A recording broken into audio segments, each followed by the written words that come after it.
check 1, 2, 3, 4, 5. Can you hear me okay, Alan? Test, test, test. This is a press conference for Stephen F. Austin University. Hello, hello, 1, 2.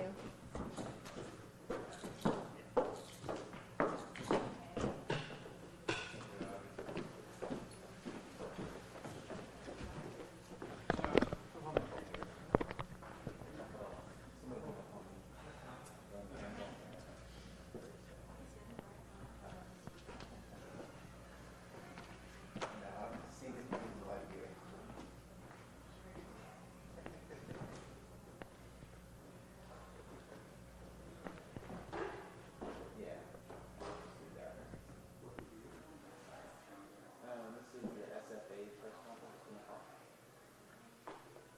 SFA press conference. That's our 10 o'clock. Yeah. Test 1, 2, test, test. All right, thanks, sir.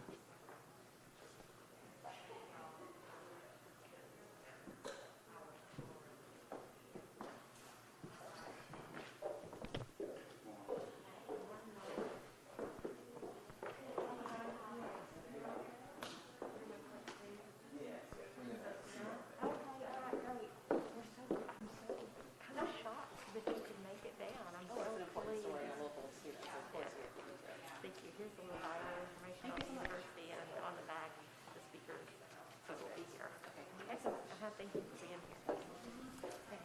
No shaking. ABC Houston. ABC Houston? Yes. Okay. And tell me your name. TJ Parker. TJ. Like Okay. call Yes, you do. You're on the list. Okay, Just great. a little vital information. If we can get you anything else, just let us know. Okay, great. Okay. Thank you so much. How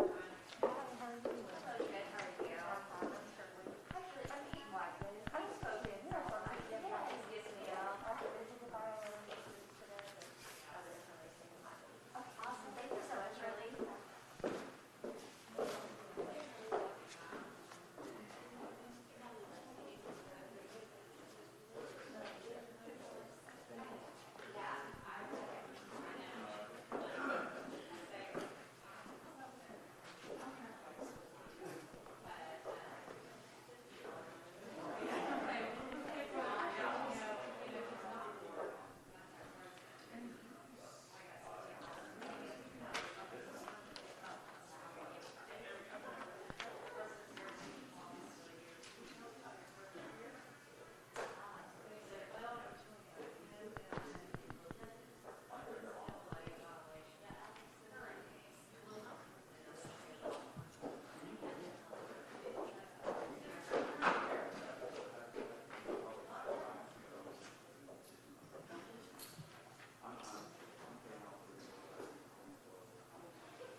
Test 1, 2, test, test.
Test 1 2 test test.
give you the 1 minute warning.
Good morning.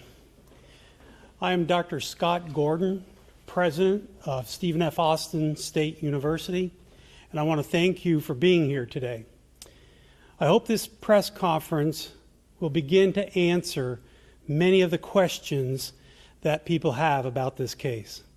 Please understand, however, there will be some areas we will not be able to go into depth on, as this is still an active investigation. Before we begin, however, I want to state that my heart goes out to the innocent young lady, the victim in this case. This case of false reporting. She has our full support, her family has our full support, and we will work closely with them so that she can continue on her pathway to success. This was a terrible, terrible ordeal for her, and those who are involved in this case will be held accountable. This is a very serious issue that involves as many as 10 young ladies in a core group of approximately 6. It's also a very complex dynamic that is being investigated at this time, and we're investigating it from a variety of angles. I have with me today 2 individuals who are involved with investigating this case. SFA Police Chief John Fields and SFA's Director of Students' Rights and Responsibilities, Mr. Dennis Mosley. To explain the facts of the case, we'll first turn to the SFA Police Chief, Chief John Fields, who can talk about the progress on this case and the facts. After Chief Fields, I will turn the mic over to Mr. Dennis Mosley to talk to you about how the student disciplinary process works on campus. And following Mr. Mosley, I'll have a final statement, and then we will conclude the conference. So, Chief Fields. Thank you, Dr. Gordon. Good morning. As Dr. Gordon said, I am Chief John Fields. I am the current Chief of Police at Stephen F. Austin University Police Department. And I'm going to give you a timeline, some information that will clarify some of the things that have been said and some things that we're doing in our investigation. First, I want to acknowledge that we take every incident and every complaint seriously at Stephen F. Austin University. I believe in accountability.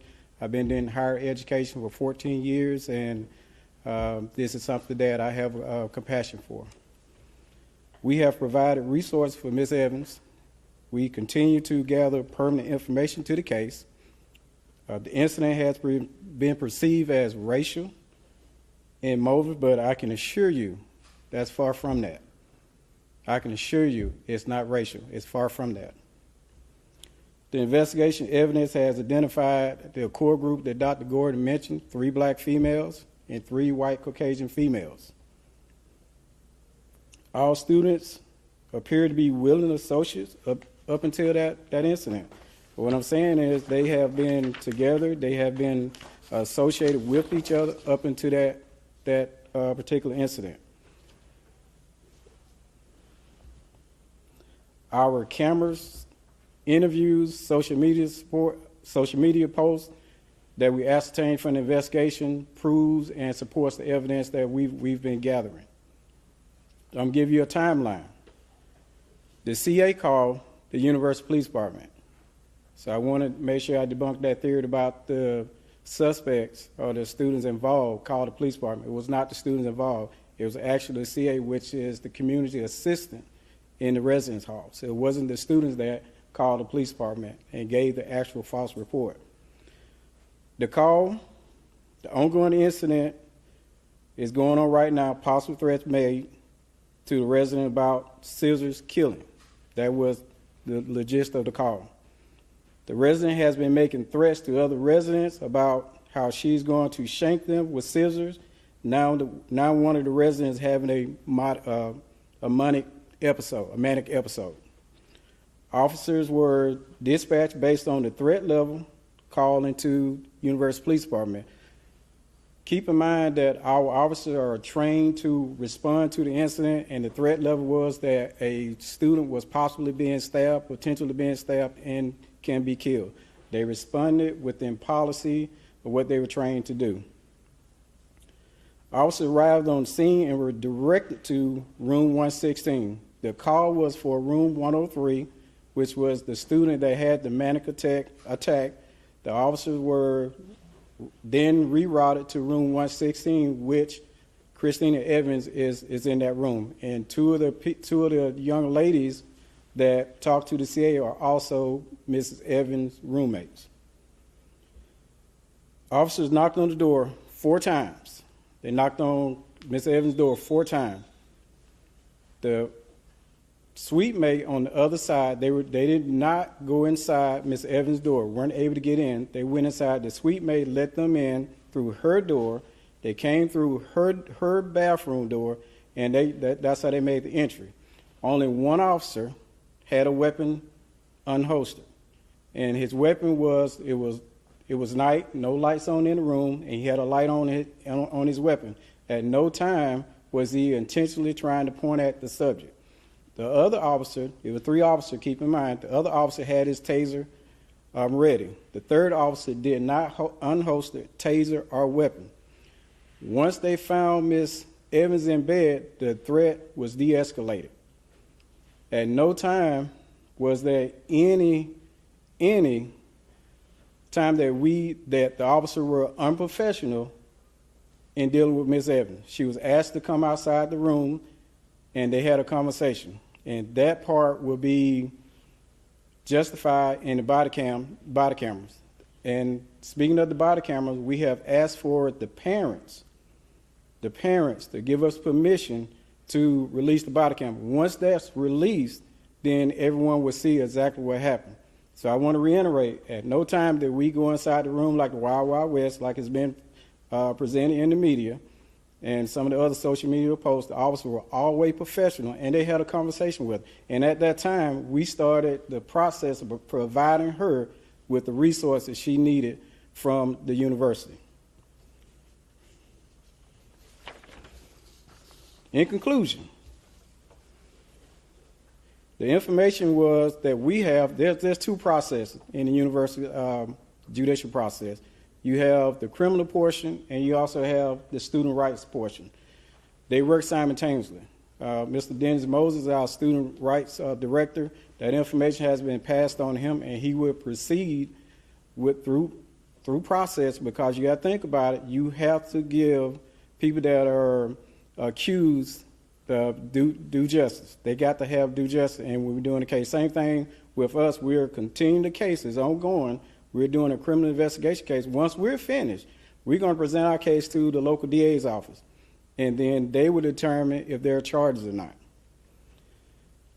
Lastly, the university takes incidents such as this seriously. As they understand the process, we will ensure accountability throughout the campus. So I just want everybody to understand this is not a racial issue. We hold students accountable. But at the end of the day, students are coming to the university to get an education. Our jobs as administrators for the university is to educate our students and correct the behavior when it needs corrected. And then when it's over with, We want them to graduate. So we're not in the business of trying to rush for judgment. We got a process that's going on. These are college students, and I'm not saying that make an excuse for anything, but we got to make sure, give us time and be patient, let the investigation run through. And I assure you that it will be accountability for those who are responsible. We will continue to provide our students guidance and accountability and support they need to be productive citizens when they leave SFA. That's all I have.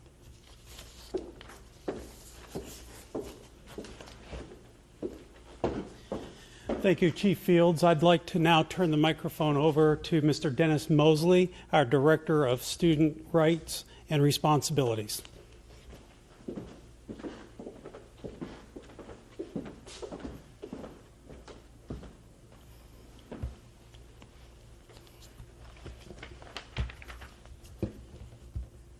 Thank you, Dr. Gordon.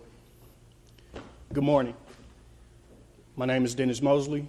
I serve as the Director of Student Rights and Responsibilities. Our goal in the Office of Student Rights and Responsibilities is to address behavioral misconduct on the university level. I will ensure you that we take every report we receive in the Office of Student Rights and Responsibilities very seriously, and we act accordingly. However, we must provide students with rights to due process. What I want to disclose to you guys today is transparency about our process and how it actually works.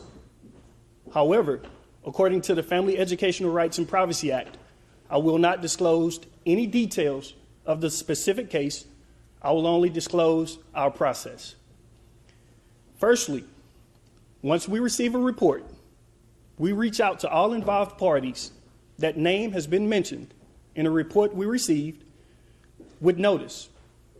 That notice entails students receiving the charges of the alleged violations that are being brought against them according to the Student Code of Conduct, as well as the contact information to report to the Office of Student Rights and Responsibilities to start the student conduct process. Once that student report to the Office of Student Rights and Responsibilities to start the process, at that moment, we provide them with what's called a disciplinary hearing information form. That form entails their rights as students, as well as how our process works. During that intake, students are allowed to ask any questions that they may have regarding the process. In addition, students also have the right to have an advisor present. That advisor may serve as a parent, a friend that's not involved in a particular case, or an attorney. If an attorney is going to be present, student must provide us with that notice so that we may reach out to general counsel and have general counsel present during the time of the administrative hearing. Once students have signed off on that disciplinary hearing information form, acknowledging understanding, at that point we get students scheduled for an administrative hearing, which essentially serves as the investigation process. Once students schedule for an administrative hearing and they report and we start the investigation process, we must meet with all parties involved in the particular case, as well as once we receive additional information of all witnesses, we investigate those students as well. This takes time. However, again, I will ensure you that we take this very seriously and we are moving forward with this particular case. Once students have that administrative hearing and we've met with all students involved in this particular case, at that moment, we then render a finding of responsibility. How we render a finding of responsibility, which entails if a student is responsible or not, is going to be based off the preponderance of evidence standard. What this entails is a burden of proof analysis, which leads somebody, which would be a reasonable person, to conclude that there is a probable cause of something more likely than not to have happened based on the information we've received and additional information after meeting with all involved parties. Once we render a decision of finding of responsibility, which entails, again, if a student is responsible or not, at that moment, we issue sanctions as deemed appropriate. Those sanctions range from warning, conduct probation, disciplinary probation, suspension, or expulsion from the institution. Once that finding of responsibility and sanction is deemed appropriate, is provided to the student, that concludes the Office of Student Rights and Responsibilities process. However, the student have the right to appeal that decision, in which that decision, the appellate shall serve as the dean of students, and the university is going to uphold that decision. That concludes the process regarding investigation for the Office of Student Rights and Responsibilities, as well as the appeal process for the dean of students. The university uphold that, and we move forward. Thank you.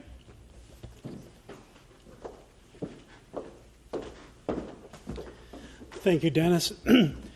I want to again express my outrage that the victim in this case was put into such a horrible position. She and her family, again, have our full support. I trust that our university police, with Chief Fields, and our Student Right and Responsibilities Office, with Mr. Mosley, will conduct a thorough and complete investigation, and I really look forward to their results. Over the last 2 days, I've received briefings on the details and facts of this case involving this false reporting incident that occurred on September 14th. As a result of these briefings, I've become very concerned about some process irregularities in this case. Specifically, the amount of time it took for this case to be turned over to Dennis and the Office of Student Rights and Responsibilities, and the fact that I learned of this case from the victim's mother many days after the incident. As a result of these concerns, I will be engaging an outside independent investigator to conduct a division-wide review of the university affairs, policies, procedures, practices, and reporting structures. This review will include SFA's operating policies and procedures in regards to housing, student affairs, and student conduct. Upon completion of this report, I will look at all findings and recommendations and make decisions on how we move forward to prevent such delays and irregularities from occurring in the future. The delay in reporting in this case to the Office of Student Rights and Responsibilities, and the fact that I had to learn of this case from the mother of the victim several days after the event, is unacceptable and will be addressed. This concludes the conference. I have a question for Chief Fields. Chief Fields, will you answer questions? Dr. Gordon, will you answer questions? Don't you think you owe it to the students, the staff, the alumni to answer questions from the press regarding this incident? Will you come back to the podium, please?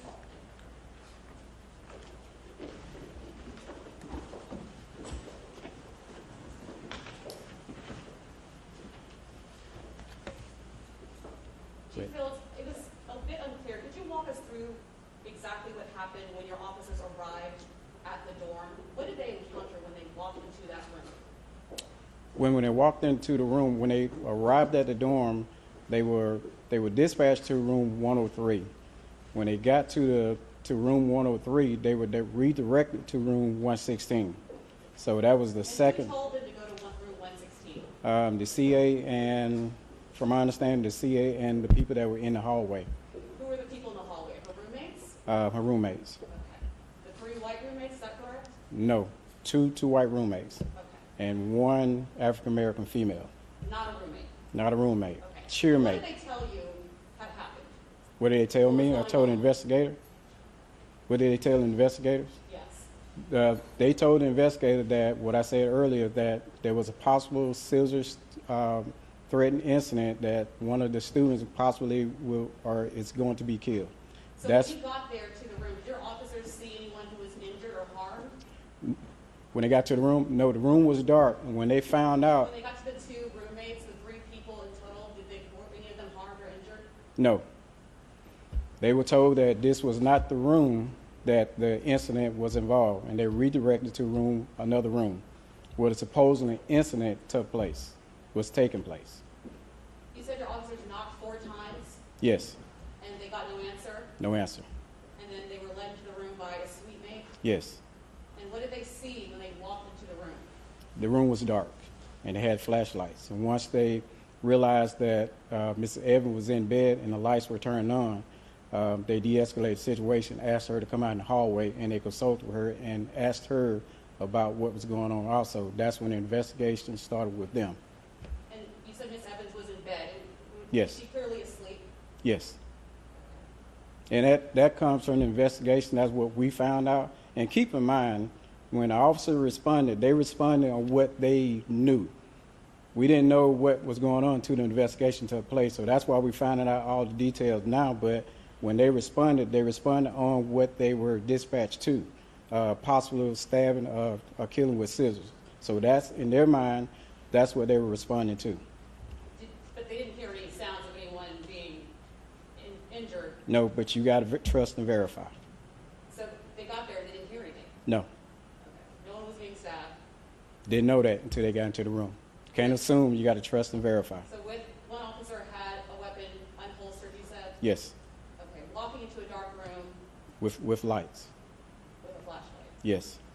In that situation, what is the protocol with the officer with the gun? Is he to put it up as soon as the lights come on and he sees there's nothing going He's on? put up when it's identified that threat is over. There's no threat. And keep in mind, because they are seasoned officers, when we look at, we can speculate what could have happened, but we need to look at what didn't happen because of the training that they do have and the training that we do monthly dealing with use of force. So that's a two-sided coin. When you go into a situation, you're looking for the same thing as an active shooter. You go into the scene to find the threat, and once the threat is over, then you de-escalate, and that's what happened. And that comes with good training. Did you talk to that officer that had the gun out to ask him when it was put away? Yes, we talked to him. Plus, we verified through the body cam. Once the parents give the information about the body cams that we can release, then you all will see that for yourselves. And all the questions about how they enter the room will be explained on the body cams. So it was the CA who had called police after hearing this from the students about the scissors? Is that what you're saying? Yes. Okay. So students reported to the CA and then the CA reported to the police what she had heard from, or they had heard from the students. Yes, after she called her hall director, and her hall director instructed her to call the police. What exactly did the CA tell police that the students said they saw? Tell the police? Yes, when they called you. The CA. dispatch? She basically told them what the students told her.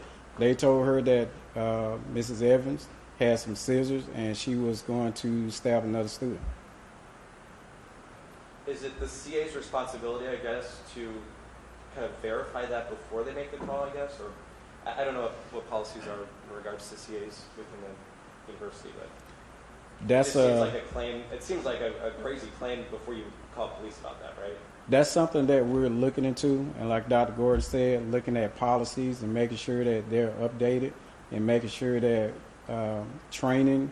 And the thing about it is you have to have training, and whenever you have a situation like this, you always go back and do an after-action plan, and you look at what was done right and what needs to be improved, and that's one of the things that we are looking into. Are the 6 other girls also on the cheer team? Only one. Okay. Chief, in your video statement you released on Monday, you made a point to say a racially diverse group.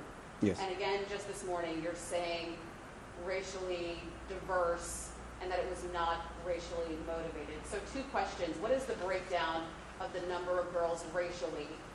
And if you're saying it wasn't racially motivated, what was the motivation? That's what we're trying to find out. But if you look at the breakdown, and here's some other stuff that you don't know, there's a lot of interaction in those couple rooms. We have probably more. We have some African American men. We have a lot of black Well, females. let's talk about the people who you say were involved in setting up this incident. You said it was 10. Is that the number you're going with right now? 11. 11? You have All women? four black females, Okay. 1 Hispanic, and the rest Caucasian. All of these young ladies have been associated in those past couple of days by the video footage that we seen on the camera. They were associated up into that incident. Even that day, they were having interaction. So with the interaction, the evidence doesn't lead to any racism. It's more students doing stuff they shouldn't be doing. And It's just not a factor. It's just not Because there were there. other students of color but the majority of the students involved were white, you're saying that doesn't make it a racially motivated incident? It's not a racially motivated incident because some black females were involved. That's what I'm trying to tell you. So it's not a race issue. We can sit here and we can debate it, we can look at the things, but the bottom line, the evidence supports that it wasn't a racial issue. You mentioned something about a manic episode. Yes, Did you find anyone having a manic episode? we did, but I can't give out that information. Was it the student at the center of this case who you say is innocent? We need to complete this. We're getting into the details of the investigation. Okay, We don't- and that's all I can Well, he give raised you. this detail, so I think he needs to clarify it, I especially think we need for to the complete the parents. information. Here's a printed copy of the statement that Dr. Gordon gave. We appreciate you being here very much.